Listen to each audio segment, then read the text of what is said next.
Madame, Monsieur, bonsoir. Harold Martin, candidat d'hiver droite dans la seconde circonscription et sur ce plateau pour se prêter au jeu des questions-réponses. Harold Martin, bonsoir. Bonsoir. Alors, on l'a vu dans le JT ce soir, première question d'actualité. Alain Chrisnart, que vous accusez de fomenter l'indépendance avec Philippe Gomez, l'indépendance association, il a réagi et il dit, je le cite, « Je ne sais pas d'où sort ce plan inventé ». Qu'est-ce que vous dites ?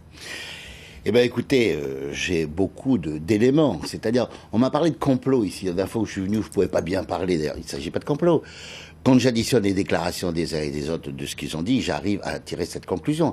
Mais j'ai beaucoup d'éléments. Regardez ce document. Ça sort pas de ma poche. Ça, c'est pas ce que j'ai rédigé. C'est Assemblée nationale.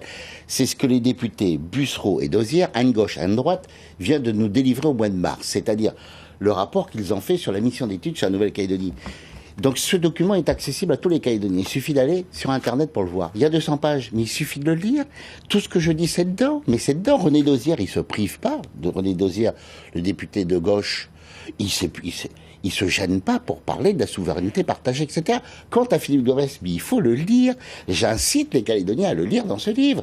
Ils comprendront que Philippe Gomez dit qu'on doit récupérer la justice, la police, la gendarmerie, enfin, etc. Mais est-ce que ce ne sont pas des pistes de travail comme elles ont été émises par rapport à toutes les missions qui ont eu lieu, auxquelles vous avez participé d'ailleurs? Voilà. Alors justement, c'est bien de dire ça, c'est-à-dire qu'il y a eu une multitude de réunions, de missions, il y a des ministres qui sont venus ici, des sénateurs, des députés, etc. Les réunions ici, à Paris, à 1 an et demi de la sortie de l'accord de Nouméa, il se passe quoi? On ne sait toujours pas, les Calédoniens ne savent pas. Et regardez ce qui se passe. Les indépendantistes qui savent qu'ils vont perdre le référendum disent « Ah non, il faut le référendum, parce que le lendemain, c'est Kanaki ». Et puis les responsables des partis non indépendantistes qui savent qu'ils vont gagner ce référendum vous disent « Ah non, il faut pas y aller parce que ça va humilier les indépendantistes », dit Philippe Gomez. Il dit « Il faut changer la question ». Il l'a dit, il l'a écrit dans les Nouvelles Calédoniennes. C'est quand même incompréhensible leur histoire. Mais enfin, en tout cas, ce qui est sûr, c'est que l'accord de Nouméa, lui, il était fait pour 4 mandats. Le 4e mandat, il s'arrête en novembre 2018. Il n'y a pas de 5e mandat. Donc, qu'est-ce qui se passe après? Eh ben, ça, on n'a jamais pu en parler. Et pourquoi? Parce que M. Chrisnart, il a son plan. On n'a pas besoin de parler de ça puisque c'est indépendance association après. C'est pour ça que Daniel Goua parle toujours de l'Assemblée constituante. C'est celle-là. Donc, au lendemain du référendum, on se réunit pour rédiger la Constitution. Mais alors, vous, on est parti pour ça. Qu'est-ce que vous préconisez? Parce que, c'est vrai, vous le dites, on sait qu'il y a de fortes probabilités pour que le non à l'indépendance l'emporte en 2018. Mais alors dans ce cas-là, qu'est-ce qu'il faut faire? Mais qu'est-ce qu'il faut faire? Parce que de toute façon, l'accord de Nouméa prévoit 2 autres référendums derrière. Oui, mais moi j'ai signé l'accord de Nouméa. Je sais de quoi je parle. J'ai signé l'accord de Nouméa, qui est un accord très généreux à l'adresse des indépendantistes, avec beaucoup de concessions, beaucoup de compromis. Je l'ai fait pourquoi? Eh ben parce qu'il ne durait pas l'éternité. Il s'arrêtait, mais surtout, c'est parce qu'à l'issue, il y avait un vote, on a appelé ça une sanction. Un vote, le pour ou contre l'indépendance. Je considère que c'est mon droit. Et il n'y a personne qui peut me voler ce droit. Donc on va à ce référendum. C'est pas la peine de nous dire cette espèce de chantage à la violence que j'entends là en ce moment. Ah non, il faut pas y aller, ça va humilier les indépendantistes. Mais ils l'ont souhaité comme moi. C'est vous qui aviez parlé d'un chef de guerre. Non, j'ai jamais parlé de chef de guerre. Bon, moi, je suis pas chef de guerre. J'ai fait les événements. Je crois en mon pays et je crois à la France dans ce pays. Voilà, je crois à ça. Alors, si de croire à la France et de militer pour la France et de le dire avec vigueur et force, c'est être chef de guerre, alors je suis un sûr chef de guerre. C'est une plaisanterie, ça. Non, ce que je veux dire, c'est que moi, je considère que j'ai un droit qui est essentiel, qu'on peut pas me voler. C'est celui d'aller voter pour ou contre l'indépendance. Donc, c'est ce que vous venez de me dire. Donc, je vote et ensuite, au lendemain, eh ben, je discute de la suite, puisque de toute façon, on est dans le 4e mandat de l'accord de Nouméa, il n'y en a pas un 5e.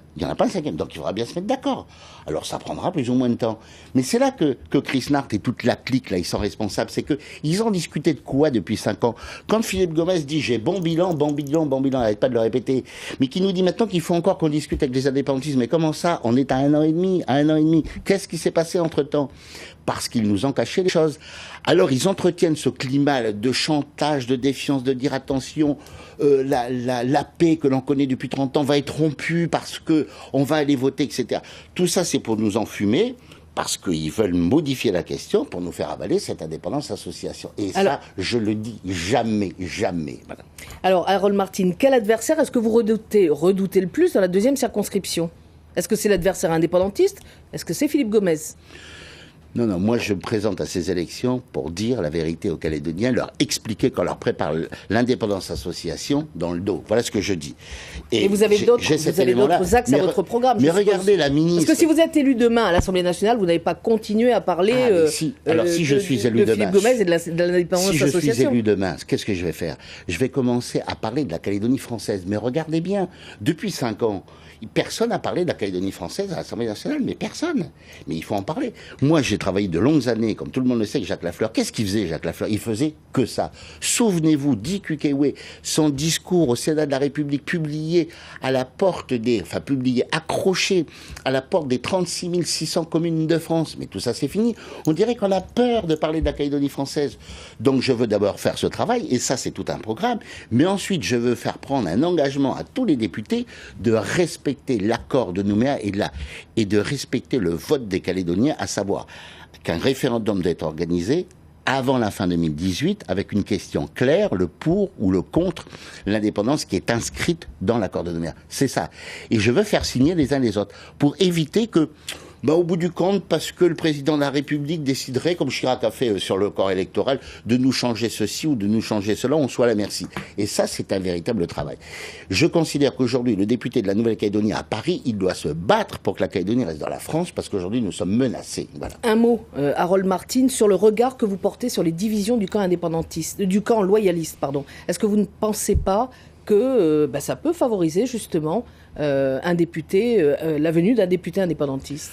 Oui, mais vous savez, ça c'est pas mon raisonnement. Ce qui compte, c'est de débattre sur les idées et de dire la vérité aux Calédoniens. Moi, je constate que, avec mon discours, j'ai fait des adeptes. M. Vittori, maintenant, qui est candidat contre moi, c'est un ami, M. Vittori, il dit comme moi. Peut-être pas avec la même vigueur, mais quand il aura quelques années de plus, vous allez voir, ça va y aller. Quant à Brial, il dit la même chose. Alors, jamais trop de balles contre Gomez, qui est vice-président de la province. Mais tout ça, ça va dans mon sens. Donc, c'est très bien. Ça propage le message que je porte et que je délivre depuis des semaines, tous les soirs, dans tous les quartiers, dans toutes les communes de cette grande circonscription 2. Alors, Harold Martin, je sais que vous n'aimez pas beaucoup vous livrer, mais là, quand même, j'ai des questions un peu plus personnelles à vous poser. Gérard Dessin. Vous allez y aller quand même, vous allez jouer le jeu. Écoutez, c'est pas compliqué. Minimum. Quelle est votre qualité principale? De me battre pour la Calédonie française. Ça, c'est une qualité. Ah ça, de nos jours, oui, parce que j'aimerais bien qu'il y en ait beaucoup plus qui aient cette qualité, oui. Alors, votre principal défaut?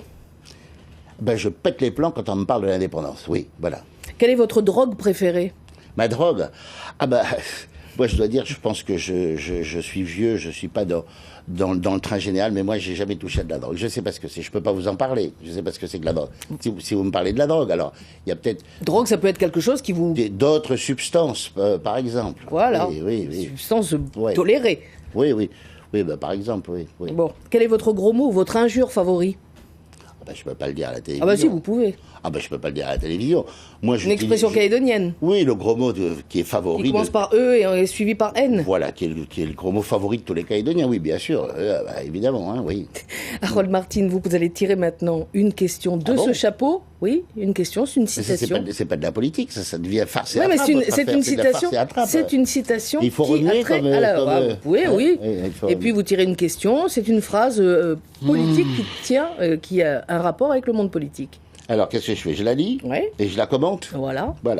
Le temps n'attend pas, virgule. La bonté est impuissante, virgule.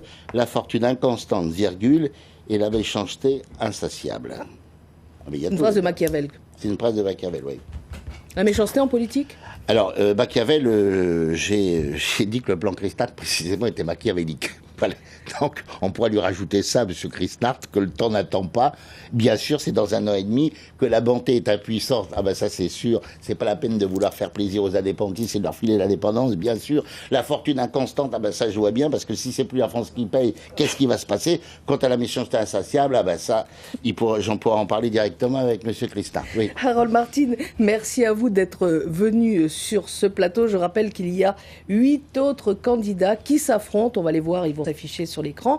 Ils s'affrontent dans la seconde circonscription et donc ils apparaissent sur votre écran. Oui, mais moi, c'est pas divers droite. Merci d'avoir... C'est pas divers droite, c'est droite républicaine. Droite républicaine, c'est ce qui a marqué sur vos bulletins? Droite républicaine, bien sûr.